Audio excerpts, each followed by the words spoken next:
Everyone, and welcome to today's webinar. My name is Julie Petty. I work with Meat and Livestock Australia with the industry. We've got an exciting webinar lined up for you today, all around succession planning, some do's and don'ts that we've gleaned from people who've been through this process. And talk us through this sometimes quite confounding topic. We have an expert with us today, Mike Stevens from Meridian Agriculture, who's had a lot of expertise in this area and has been working on profiling some, I guess, don'ts, successful, non-successful stories from producers out there in the red meat industry. Before we get into all of that, I'll just quickly take you through a little bit of housekeeping for today's webinar. So for those, thank you very much to everyone who's already joined us. We've got about 45 online. If you're still in the process of joining or that you're going to be a bit late, it's all good. We will be recording this webinar and the webinar recording will be uploaded to the MLA website so people can access that later, and I'll make sure that that link is circulated to everyone after today's webinar. This is the webinar program today. Obviously, you need to connect and hook up to your WebEx system so that you can see today's slides.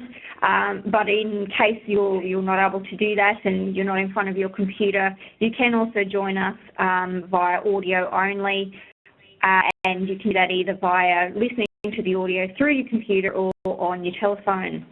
So the O2 number is available on the screen at the moment, as well as in the reminder email that I sent around to all our registered attendees yesterday. So feel free to just pop that in if you're having any audio issues with linking up with your computer. Sometimes it's a bit easier to hear us when you hook up via the phone. All you need to do is just pop in the O2 number followed by the access code and attendee ID number. That'll be on the screen. I might just double check too that everyone can hear us. So what we'll be doing today, we will be recording the webinar, but we're also going to be taking questions from our audience members. To do that, there'll be a chat panel on your computer screen on the webinar program. It should be on the right-hand side. And you'll be able to pop your questions or comments into the chat function, just like sending a text message or an email. And you can send that either directly to me as the host or to both Mike and myself or to the entire audience. So what I might do, everyone, if you want to just pop in what we're doing at your place at the moment, the chat function, that'll just let me know, one, that I'm not here talking only to myself, which is always a terrifying prospect, and two, that you've found the chat function and you're working through that. So while everyone is just typing in what the weather's doing at their place, Mike, what we might do is start getting prepped for you to start today's presentation, if that's okay. So just give me 2 secs and I will go check and change you over to be the presenter if you're ready to rock and roll. Rock and roll.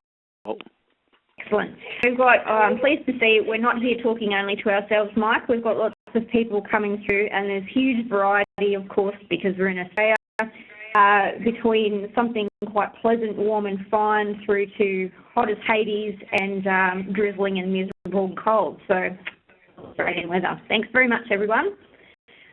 So, Mike, I'm just making you the presenter, so you should see that come up on your screen at the moment, and I'll let you know when your slides come up for us to see, so you can kick off with your presentation.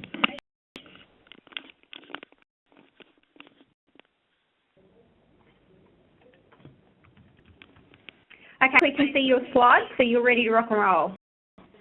Very good. Thanks, Julie, and I'll just check that it will actually roll. Yes, it is. It'll roll through. So thanks, Julie, and thanks to everybody who's listening in. I'll assume that you can actually see the slides. Before I start on the presentation, I want to acknowledge MLA Donor Company and thank Julie. We did this case studies and we couldn't do them without the assistance of MLA, nor could we have done them without the assistance of the subject of case studies, all 16 of them who were very generous with the time and the information that they provided. So thanks to Julie, to MLA and to the participants, and also to my own team at Meridian Agriculture. So we didn't just start off and say, oh, we better do some case studies. With what seemed to be the three aims of family farming. Let me just say one more way of introduction. There's a number of sections in this presentation. We'll stop and allow people to ask questions. So get that opportunity as we go through. There is an assumption that there are three aims of family farming. They have funds for retirement, but you may not want to retire. Funds, though, means that you have choices. One is to hand on a viable farm to the child or children who want a farm. That's often one of the three aims. If they want a farm, and may mean that they've got to take on a considerable amount of debt. The aim is sufficient resources for the non-farming children to be happy with the result, both now and in the future. And often a good plan is one where nobody is overjoyed, but nobody is harbouring resentment. So we often look for a plan, what do people want and what will they wear? If we start to think about a happy family, economists get really worried, and so we describe that as satisfaction of interest. So what we're being the three aims. Before we started the case studies, we had a number of informal discussions to the assumption that there were serious gaps in the knowledge, especially in relation to building the business in order to enable succession. We did a comprehensive literature review, and in parallel with the historical literature review, we reviewed texts which studied how farms grow. So we were trying to find out where are we now, and what do we know about this subject beyond agriculture. We now led us to, what snapshot of the state of Broadacre business in Australia, how big and unlikely to be viable, and is succession of a business really a reality? That was what we asked. Now, sent us to bears, and that slide might be a little bit hard to read, but I'm really quite surprised to find that in the total population of 2,130 broad farms, so when we talk about 130,000 farmers in Australia, forget about that. For purposes of sheep and livestock industries, we're leaving dairy out, we're talking about 52,130.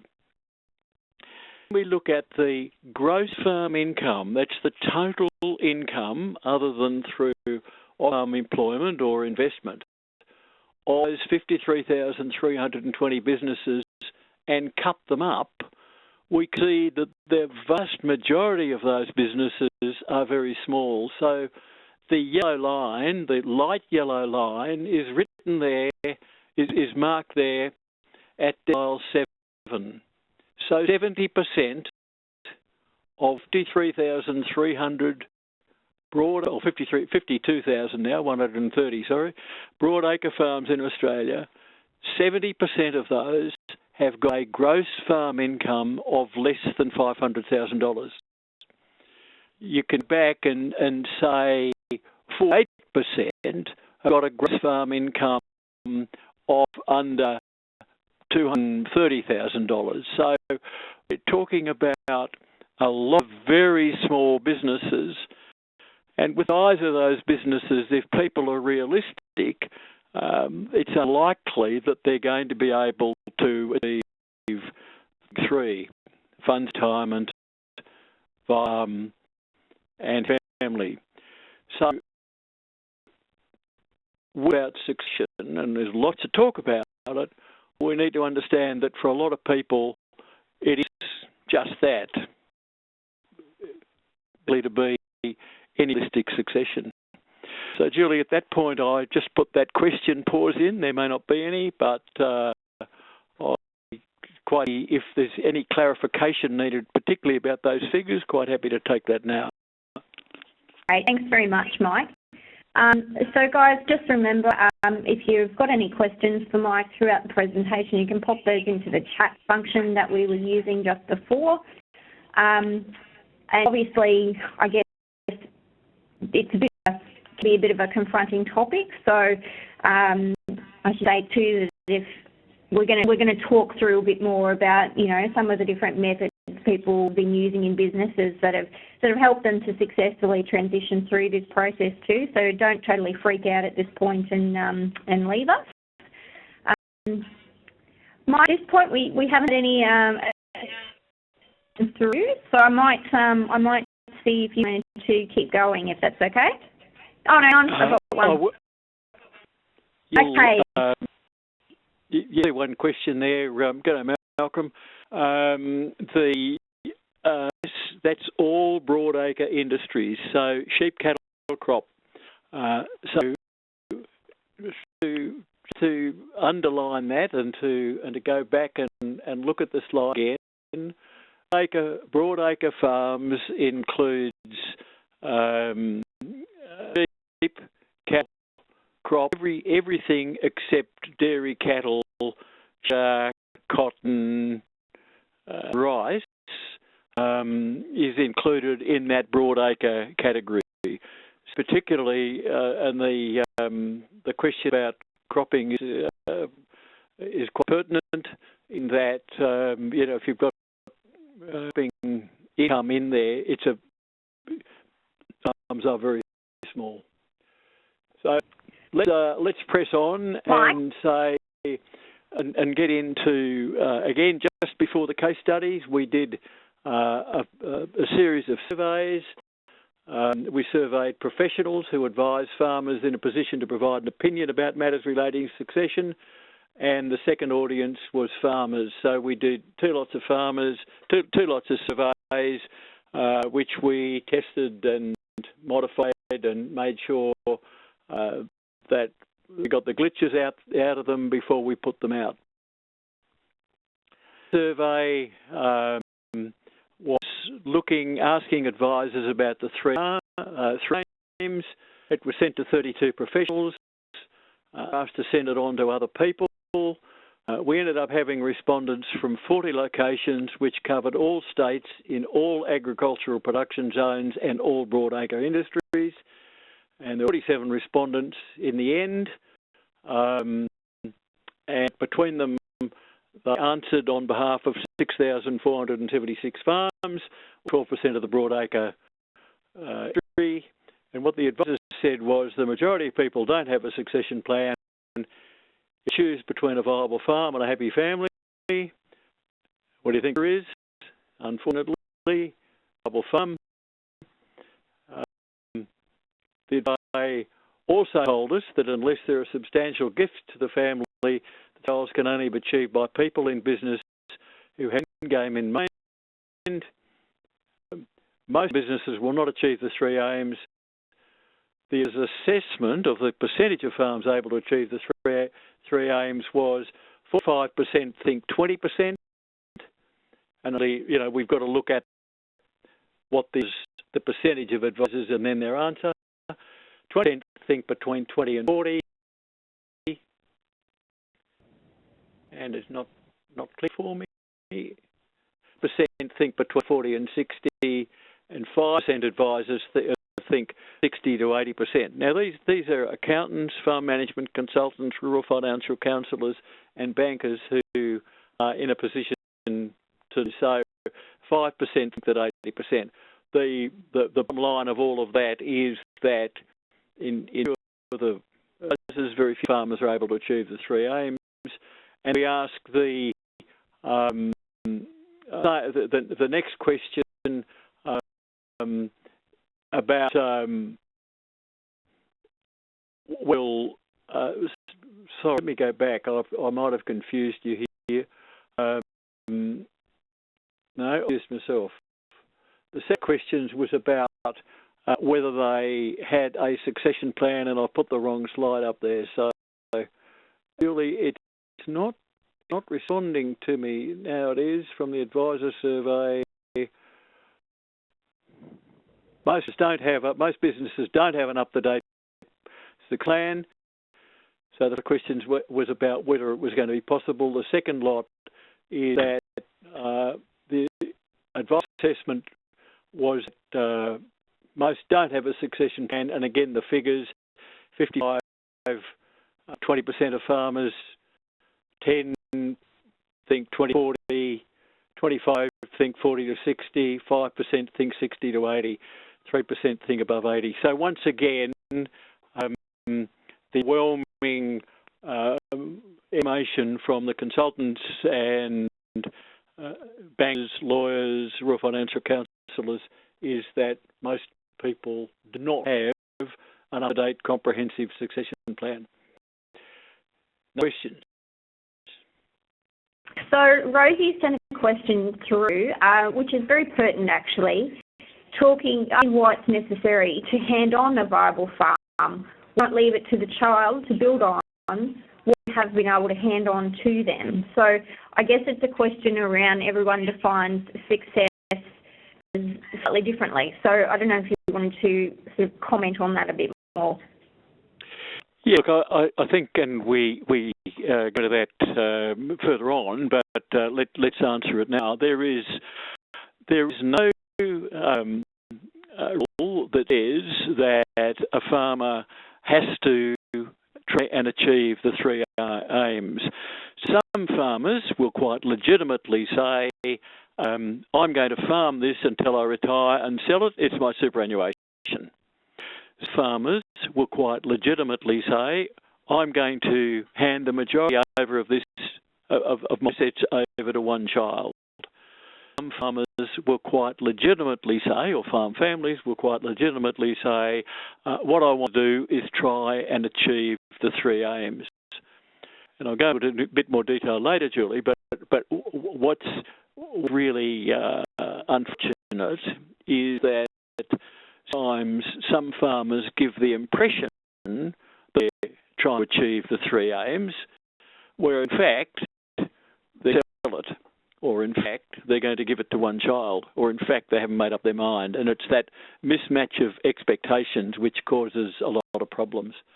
There are just a couple of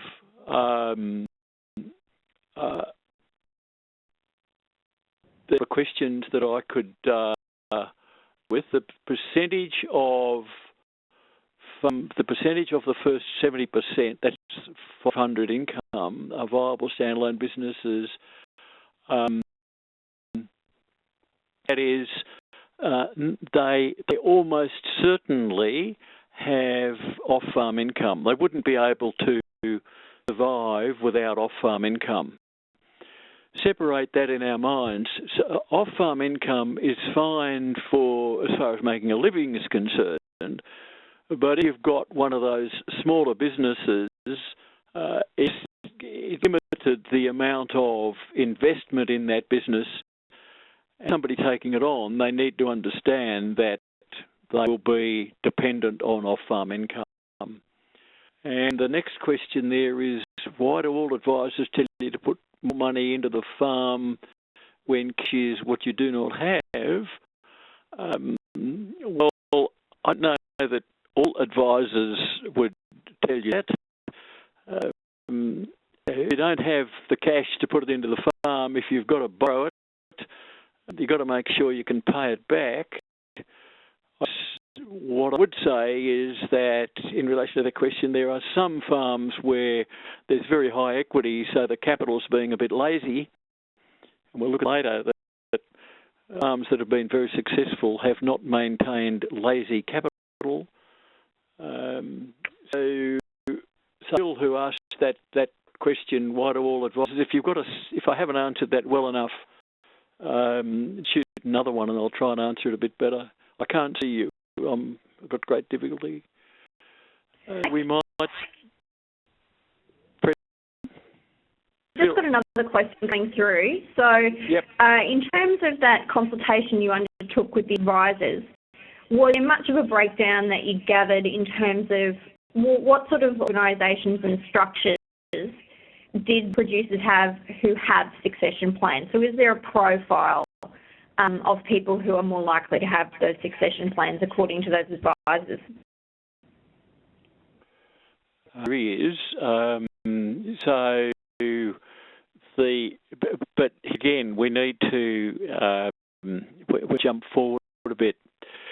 There is a big, but I'll answer that now. I'll answer it now, and it'll come up again later. Very often people say it's too early to start a succession plan. My kids aren't old enough, or my kids don't know what they want to do, or I'm not sure enough about the future, so I'm not going to worry about a succession plan. The work we've done, that's fine, and in fact, some of the successful businesses have not developed a succession plan until their kids were in their 30s. But what they have done is to plan for succession. They've planned to have the choices. They've planned to have the investments. They've planned to have the business growing so that they had choices. So when it came to succession, they were in a position to do something about it. Does that Thanks, Mike. make sense? Okay. So survey will jump. So really what we were trying to find out is what factors have enabled family firms to continue in business for several generations, and what factors have prevented survival of farm businesses in the medium term. So we did 16, being approached 19 out of a short list of 30 case studies, and then what are the growth or otherwise of the businesses over time. In addition to that, we've got some mini studies on 100 businesses. What we were looking for when we selected the studies was to make sure that they all had something different to offer. And for people who might be interested in looking at them, we might have something which might somebody might read it and think, oh yes, that would apply to me. So up with these just very simple little line quotes. We want to live like peasants. Describe one case study. We want as fair as possible. Described another.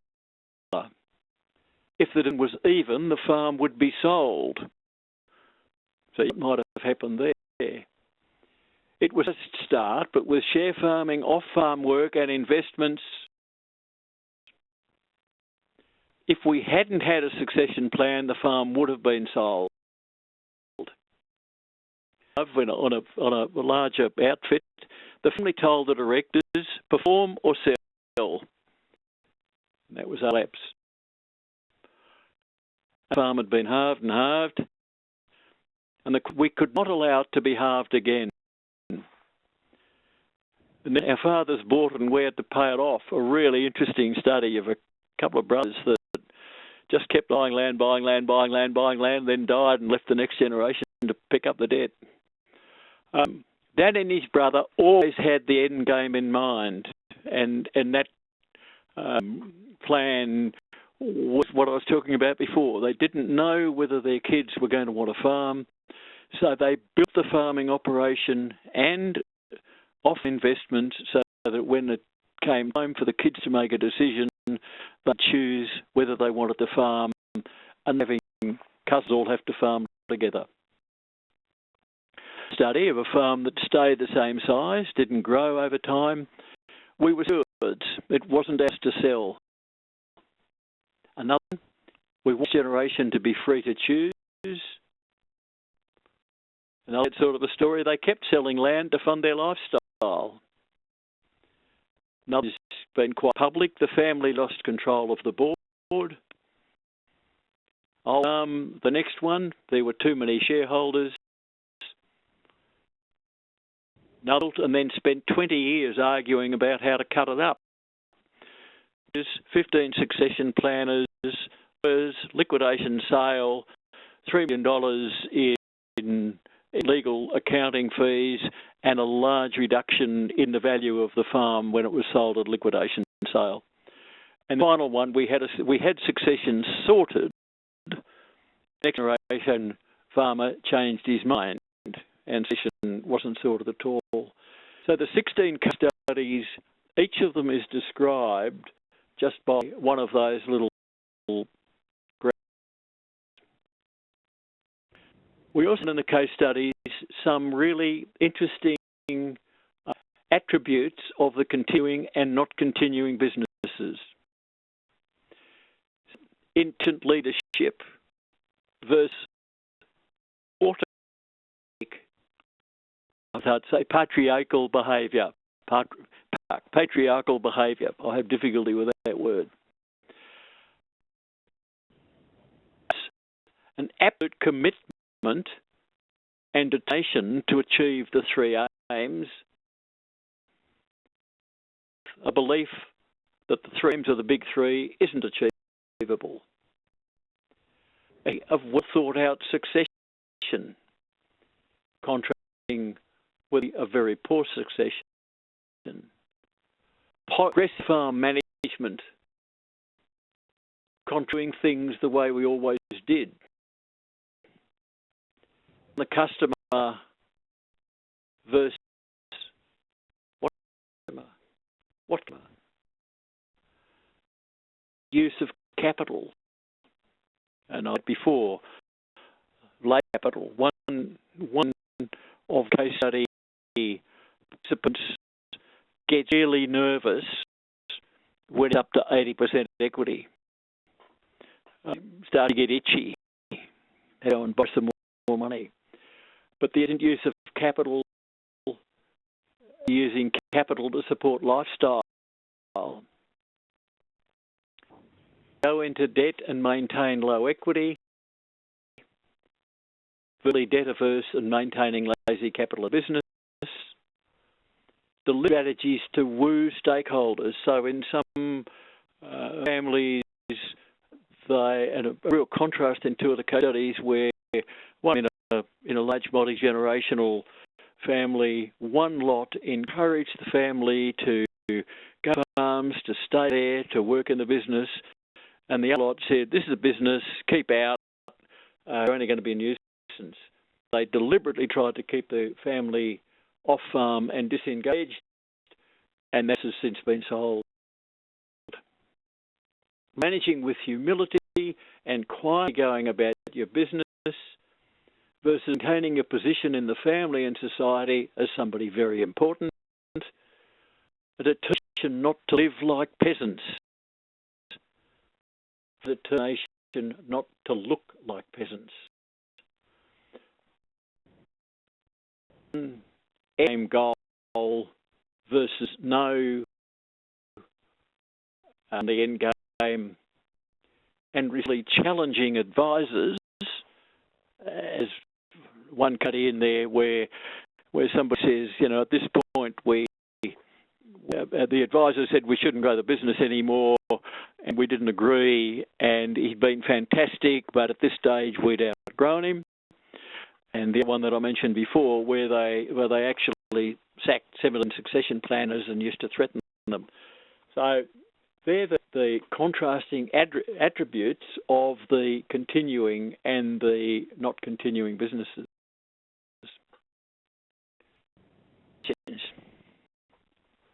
Right.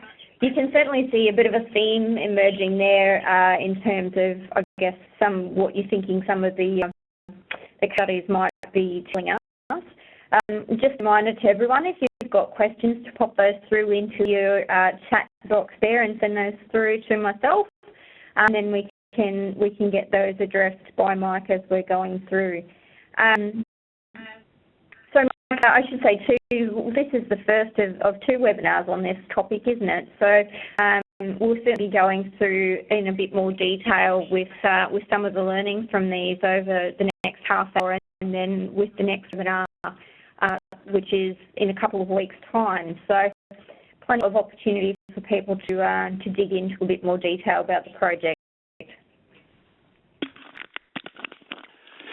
Julie, I don't see any more questions on the screen, so no. Forge ahead. Might as well kick on. Thank you.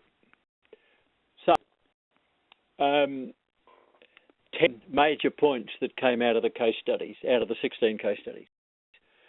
Each studies had between 5 and 10 major lessons. That's a total of about 90 lessons. Combine those lessons into 10 major points. One, and I've mentioned a few times, is start with the end game in mind. The people to ensure that the capital growth is consistent in real terms, a long period, interval of 30 years. And what I mean by that is you take over at 30, hand over at 60, take over at 25, hand over at 55, and people can argue about whether 30 years is a sensible generation interval. We've worked with families who, because of accident or death of the father, were taken over effectively aged 16. Legally didn't take over, but effectively they'd taken over at the age of 16. And at the other end of the spectrum, a couple who made an appointment to see me about succession planning, and I reckoned I had some idea what it was about. He was in his mid-60s, I thought. When he got here, that was confirmed. And the question was how we could get him to hand over from his father, who was 94 or 5 or something. So, generation interval can vary, but I think if we work on 30 years for the purposes of these sums, that's not a bad figure. So,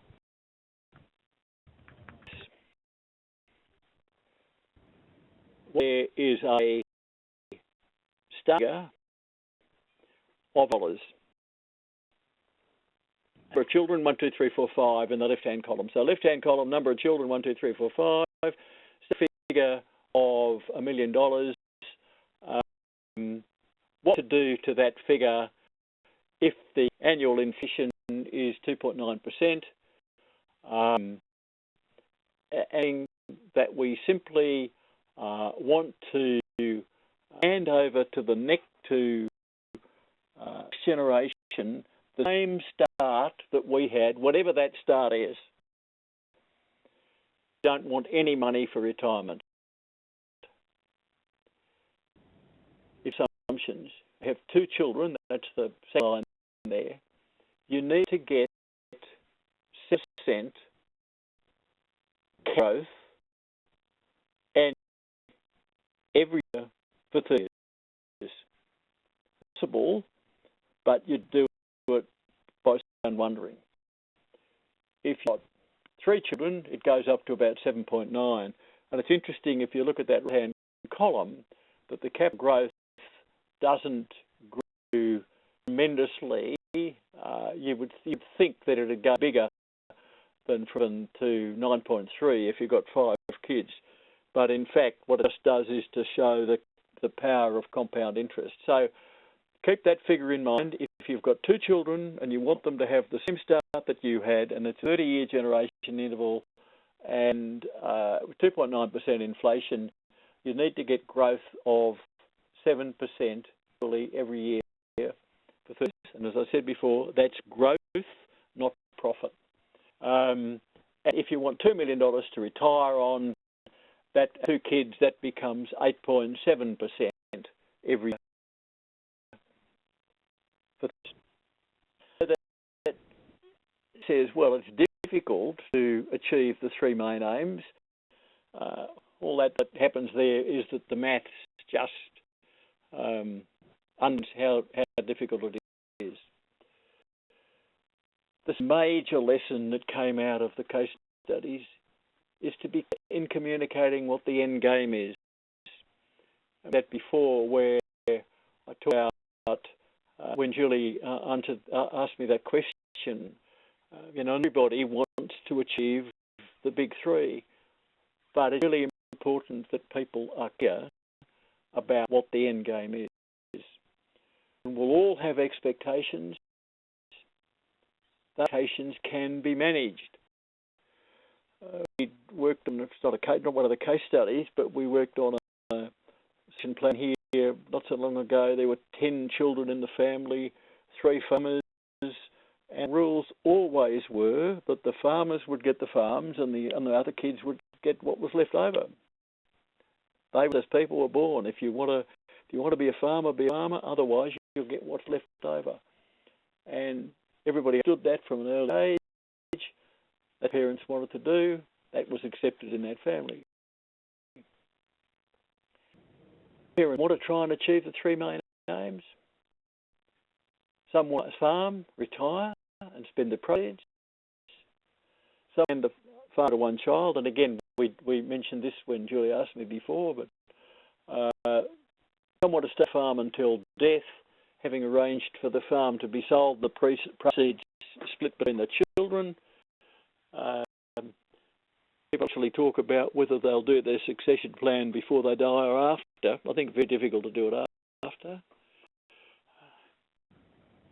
To build assets to enable the choices. And if we look at the businesses which are continuing in the case studies, they've all done that. They've all built assets to enable choices.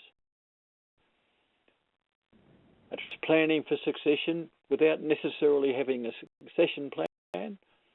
When children are young, they can't be expected to know what they will want to do in life, so the issue is to build the assets to enable choices. Assets can be accumulated to be realised, so the nation farmers can farm and the non-farmers can be paid out. 4 came through as a major theme from the 20-odd, but early in building human assets. Institution is skilled, knowledgeable and equipped to start to accept management responsibility, to step back and allow room for the next generation to grow. Farmers like big trees cast shadows, and sometimes it's very difficult for the next generation to get some sight, to get out of that shadow, and to step out of the shadow. Insurance is agile, proactive and responsive. Having stepped back so the exiting generation has no influence or control. And I might, as an aside, Julie, that I know that from personal experience in this business. I used to earn an honest living as a farm manager, and then I started something that's now called Meridian Agriculture, and 5 years ago, I stepped back so we could be professional managers, and we did, and I stepped back to allow them room, and the staff all said, "Oh, we never see Mike, he doesn't ever talk to us anymore." And in fact, myself and one of the other directors stepped back a bit too far. We had to step forward again. We managed to understand what was happening, but you need to step back, but you need to be there if you need it. Next is, as far as the business is concerned, it has to grow to stand still. Declining terms of trade, and even with these great prices we've got at the moment, the terms of trade dictate that in order to stay in the same place, you have to grow. The business has to grow just to stand still. Family skills are utilised in growing the business is the next one. And farm businesses are complex, require high-level skills to balance demands of human, financial and physical capital base. All of those are based on layers of a soil biological system, which are overlaid by a biological system, which is overlaid by an sustainable biological system, which is overlaid by seasonal variation and climate shift, which is overlaid by commodity cycles, which is overlaid by the general state of the economy. We would be doing everyone involved a great disservice if we didn't pretend that businesses are complex businesses to manage. That's all very well for me to sit here and say, hey, if you want to achieve the big three, you've really got to make sure you grow that business. I understand that that's much easier to say than it is to do, but it's a necessary part of achieving the big three if that's what you want to do. Now, business may not only be the farm business, it may be off-farm investment. And going back to that sum, ensure that the capital growth is multiplied by the number of children. So, you know, if you double your worth, stay still. If you double your worth in real terms, you about stay still. If you've got two children, you only hand on half to each of them. That's acceptable. It's fine. Nobody's saying you have to do this. Understand what it means if you want to. Two children where the parents want to give the same start as the parents had, $1 million, not farm, assets to try to grow the needs, to grow the assets by 7.9% a year, and I've already talked about that in that other slide. So remember those maths. Remember, if you want $2 million to retire, that with two children, it's 8.7% increase in capital value in your worth. 8.7% increase every year for years. The thing that came out of the was date passengers, and what I mean by that is the underperforming people, including family members. And we'll talk this more in the next webinar, Julie, but people make all sorts of allowances for family members, the foibles of family members, because it's a family business. And we've said there, don't rate passengers, that's what's come out of the companies. I understand the great difficulty that people have where family members are involved, and in the end, people have got to decide, are they going to make the hard business decision, or are they going to allow family values and family considerations to overshadow that business decision? The classic can be that you need somebody else to work on the farm, and you've got a family member who wants to do it, but if you went to the open market, you find somebody that's got a greater skill level. What do you do about that? Well, what most families do. So it's of working through that so you understand what you as a family will do, how you will make those decisions. Don't tolerate passengers as far as land's concerned. We get see situations, and in these family businesses, the eight that have really grown, they've usually been reasonably sentimental about that part of the farm, which was home, where they grew up. But for the most part, they've been less sentimental about land generally. Got lots of passengers in livestock. And the fact is that a performing animal doesn't a hell of a lot more than a non-performing animal. So if you get that high capital growth, you can't afford passengers in livestock. And passive capital, lazy capital, when equity remains very high for prolonged periods. Succession plan. So, as I said before, some families didn't do that until later. They had planned so that they had choices, so that when they went to develop a succession plan, they actually had capital to play with. They had some choices. So that will understand in developing a succession plan, it will require a team, but between them understand the human, farm management, taxation and legal considerations.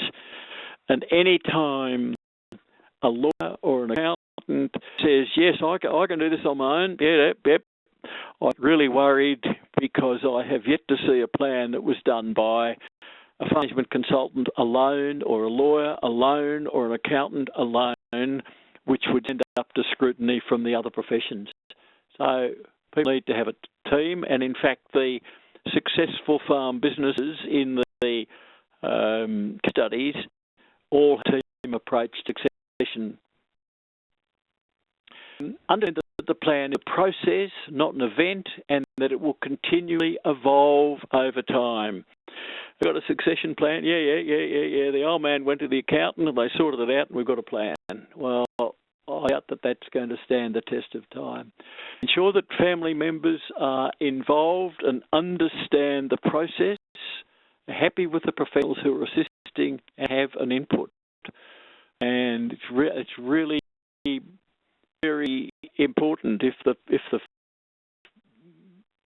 family members say, no, I don't want to work with that person, well, it would be very silly to go ahead because they've got to have faith. Make a decision, no DNA, no say, or the other way about. So that is outlaws included. That's entirely up to the individual. In some of the case studies they were, and others they won't. But generally speaking, the no DNA, no say what seemed to be the most popular of the approaches to that question. Minor case studies. So I mentioned before that we'd done minor case studies. The difficulty about the 16 case studies was that we couldn't analyse them in terms of whether they had whether they were able to carry on a viable farm and get the three main aims or not, because they'd been deliberately chosen. 8 that had and 8 that hadn't. So we did some mini case studies of another 100 businesses we've been involved in over time. And of those, 42% grew to another succession. Failed in 20, in 8%. That is, so that should be at 20% of the 42. So succession failed in 8% of the 100, or 20% of the 42, and that was basically because they had to go too fast and include all family members, and the businesses fell over. The succession failed in that first one. The business failed in that circumstance that I've just described. 12% of the businesses are not continuing; they've been sold. 4% grew to enable succession. Look at that through the satisfied family lens. So to Julie's point before, not everybody wants to get the three main aims. So you could say, I've got a happy family or a satisfied family, I'm going to be happy. So if you look at the 100 through the satisfied family lens, 39% of sample farms were able to achieve a satisfied family after the succession. 56 or 22 of the original were able to achieve a satisfied family and a viable farm and a continuing business. And 33 were able to achieve a satisfied family and sufficient funds for retirement. So, and 28% were able to achieve all three as one equal distribution. So 28% from that 100 were able to get all three. 40% grew to enable succession if you look at it through a viable farm lens. So there's happy family lens, viable farm lens. 57% had a continuing business, so they did well there. Those people, the 39%, had a continuing business and a satisfied family. 500 had a viable continuing farm and sufficient funds for retirement, and 11 were able to achieve the three aims. If you just look at it through viable farm, farm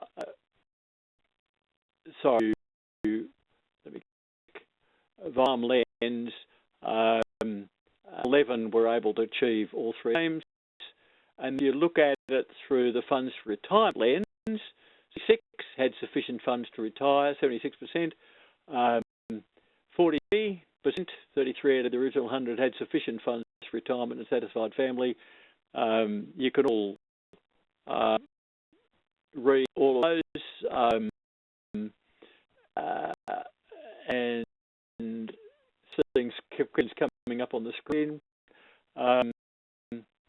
So let me summarise, Julie, because I'm just looking at the time. Generally, our history talks about the three main aims: retirement, viable farm, happy family.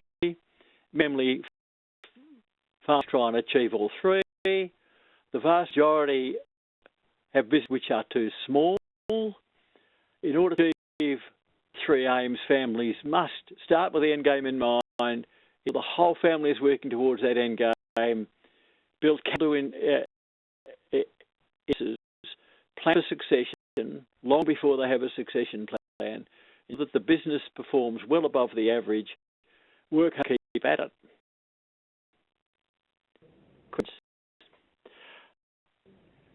Jill, still there, or do you go to sleep?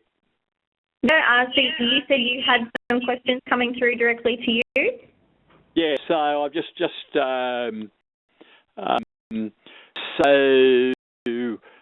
and some of those go. So the three.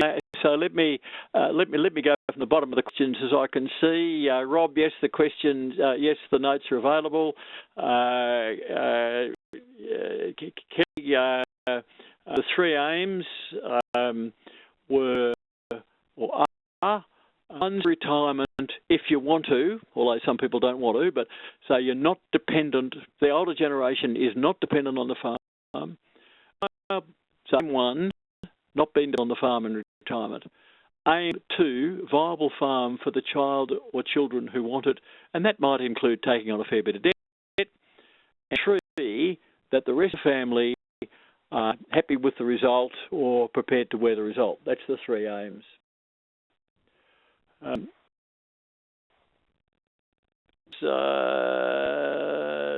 that's the questions on the screen I think I've dealt with. Yep. Okay, cool.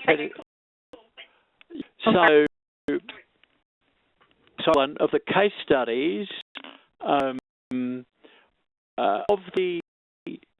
8 continuing case studies, all planned for succession, and sometimes a little on, they all developed a succession plan.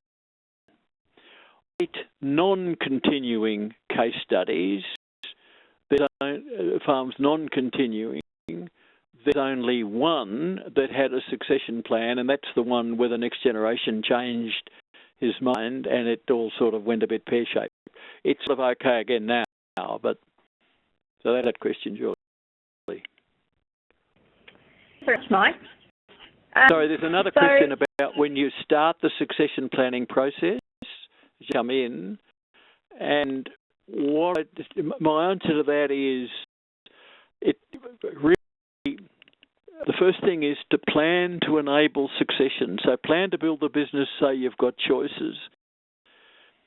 At the point that you do start to have a succession plan, you can say to the children, well, if you want to be part of the farm, this is the deal, but there are some other alternatives. Start with the kids depends to some extent on their level of interest. So certainly involving the kids in the planning process earlier rather than later have been very successful. There's other point I'll make now, Julie, and then I'll shut up, and that is there can be a big difference between starting the plan and enacting the plan. For instance, if we start a plan which involves some handover of assets, there could be some reason to put a hold on the handover of those assets. There's a reason to hurry it too, like loom capital gains tax conditions which might disappear as the business grows. So there are things. Build them so that you've got choices. Succession plan and the succession plan at the appropriate time.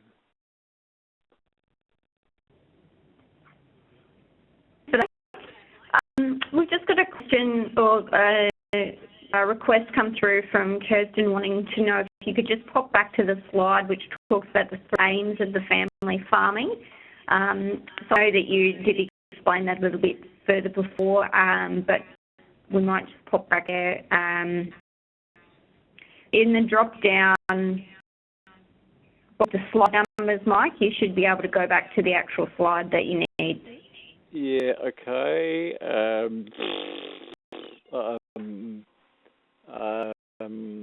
Yeah, I'm just we're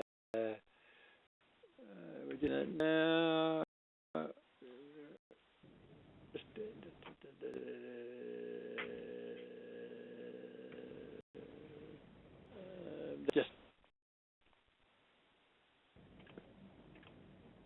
So, Mike, slide 2 we're looking for. So there we. Okay. The themes of family farming. Yeah. And Julie, let me just make these up. You know, these are sort of in the literature as being the 3 aims of family farming. Yeah. But I repeat, it's entirely up to individuals whether they embrace these 3 aims or not. But they are, again, answer that? Yeah, fine, thank you. So we just had a question come through, a few people chasing copies of the presentation. So yes, that will be circulated to everyone along with a link to the recording. So you'll have access to all of that information. We've just had a question come through. Obviously, there's some difficulty sometimes with different family members, and you touched on it earlier, Mike, about the value of having outsider coming in who has the trust of the various family members involved. So I don't know if you'd like to add some comments there around, you know, maybe some of the pitfalls to avoid there with that case study where they had so many succession planners come through the process. Yeah, certainly, Julie. Well, in that case, what happened was there was one of the brothers who wanted to derail the process, and so every time a succession planner got close, he would just throw a spanner in the works. But generally, and very often it's the old generation who will say, oh, well, so the father will say, well, I'll get my accountant to do it, or I'll get my lawyer to do it. The difficulty with that is if the family, well, firstly, they may not have a lot of respect or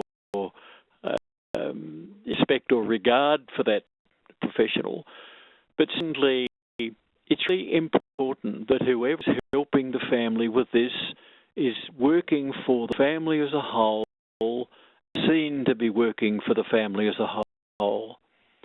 So if they seem to have a very close, either personal or professional relationship with one family member, it's likely that other family members will get worried about that and think that the family member with whom the professional has the close relationship is going to somehow get some favoured treatment. So to avoid that is to make sure that everybody is comfortable. Certainly there are a lot of lawyers who say this is most irregular. I can only take instructions from one person. In this case, they've got to be prepared to be listening to the family and finding a way forward, and not to take sides or instructions from the individual. Now, I should just add there that, I mean, there are lawyers who have made a career out of succession planning and use succession planners, not lawyers. So, certainly people who meet criteria. So just because somebody's a lawyer or an accountant doesn't mean they be precluded. Doesn't mean they're automatically got the skills either. Just to remind everyone, if you do have any questions for Mike, please send those through into the chat function. Mike, if it's all right with you, while we're just waiting for a few more questions to come through, I might just do a quick plug for the next webinar, if that's okay. So I'll just change it back to make myself the presenter, if that's all right with you. That's fine. Thank you very much. Okay, so everyone can see up on their slide at the moment, their screen at the moment, I should say. We've just got a bit of information about what's happening with the next webinar in this series, which again, Mike is presenting and talking through the learnings from these case studies all around the succession planning topic. So there's a few different reasons this webinar that's followed on is basically going to talk through in a bit more detail some of the different steps you can follow if you're sort of looking down the barrel at succession planning and thinking, God, where do I start? So there's plenty of, and some of the hints and tips that we'll be talking about in this webinar, Mike sort of touched on briefly in today's webinar. If you haven't already registered for the next one, it's being held on the 8th of May at 6 p.m. So we thought we'd change the times around a bit just because different webinar times suit different people. So I will send around to all of our attendees the information to register for that next one once I send that info around. I think we might have exhausted the questions from my end. Have you had any more come through directly to you? There is a question, Julie, about how I just can't get my eye right to it now, but really what sort of percentage of farms have been able to achieve all three of the three aims, and depending on which lens we look through, whether we look through the retirement lens or the viable farm lens, somewhere between 14 and 19% of the 100 mini studies were able to achieve all three. Let me stress that all three, that happy family does not necessarily mean equal distribution, but it means that the individual needs or wants were satisfied. So family expectations were satisfied in between 14 and 19% of the 100. I hope that answers that question. No, that does. Thank you.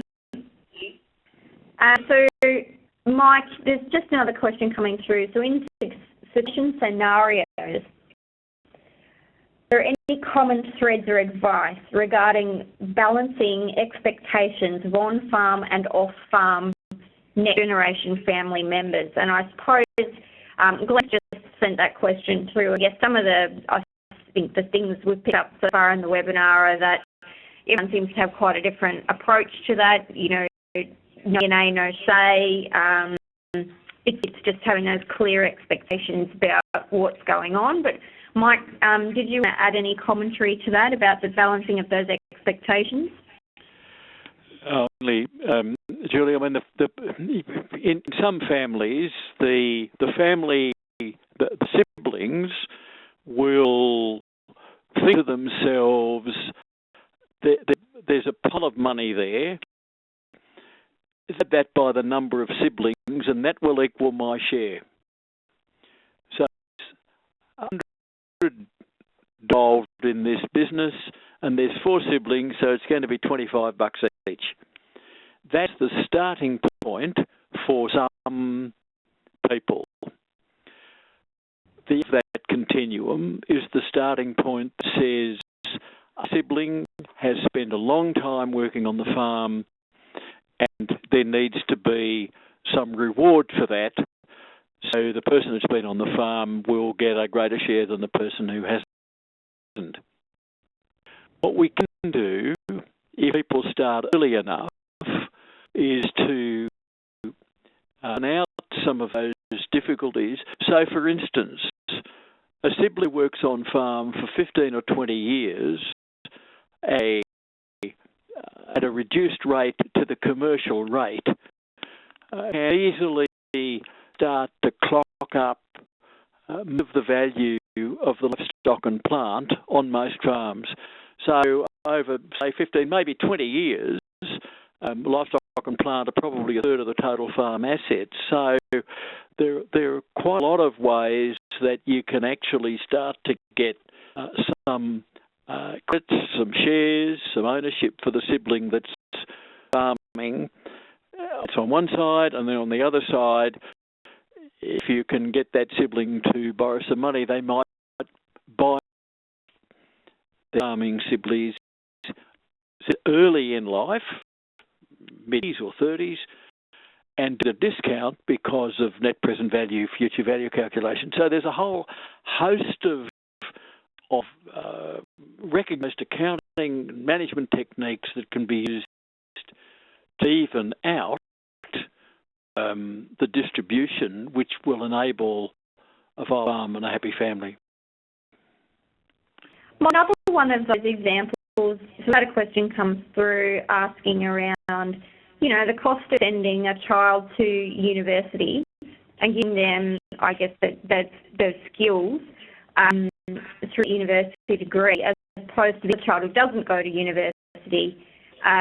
Is that perhaps another way of, balancing those kinds of things out? I guess it all comes down to what the understanding was before this all started. Yes, it does. Look, certainly all of those things are useful. We certainly try and avoid people looking at getting into that in too great detail. But any really, it's a case of the family. So, do you as siblings, or do you as parents, talking to people individually, do you think that somebody's got a better deal than you have? If you do, let's get it on the table and let's deal with it and let's see whether it's real or not. Classic I've had 2 brothers and their lawyer and a financial counsellor and their solicitors in the boardroom of our office, and every now and then one of them explode. These 2 brothers are trying to sort something out, and then one of them yelled out, "What about the cans of Coke? What about the cans of Coke?" He started to froth at the mouth. and these 2 brothers are carrying up, $6 million worth of assets, and then keep petrol on the farm. And one of them, every time he filled the unit up with petrol, put a can of Coke on the account, and the other one didn't. Those cans of Coke became a major issue. It was $12 million being cut up, and 3 brothers and two 6x4 trailers, and 2 of them wanted the good blue one. I nearly pulled the $600 out of my wallet. It was just. So there's a lot of examples here of how long-term bugbears can rise to the surface when you're frustrated. That's right. Okay, well, look, we might wrap it up there. We haven't had any further questions come through. Thanks so much, Mike, for your time in preparing this and going through those case studies to pull them apart and present these learnings to everyone. And thank you, too, to all of our attendees who've dialed in today. I really appreciate the interest you've shown in the topic here in the webinar. And just a quick reminder, look, please do join us for the next one in a few weeks on the 8th of May. We really appreciate the interest you've shown in all the questions you've been sending through. Certainly helps us. So without further ado, we might wrap the webinar up there. Thanks again, everyone, and I hope you have a fantastic rest of the day. Thank you. And Julie, just for those people who joined late, thank you again to MLA, and thank you particularly to the participants who were part of the case studies, because without their cooperation, we wouldn't have been able to do any of this. Good point. Thanks very much, Mike. Everyone, have a good day. We'll talk to you at the next webinar. Thank you. Thanks all.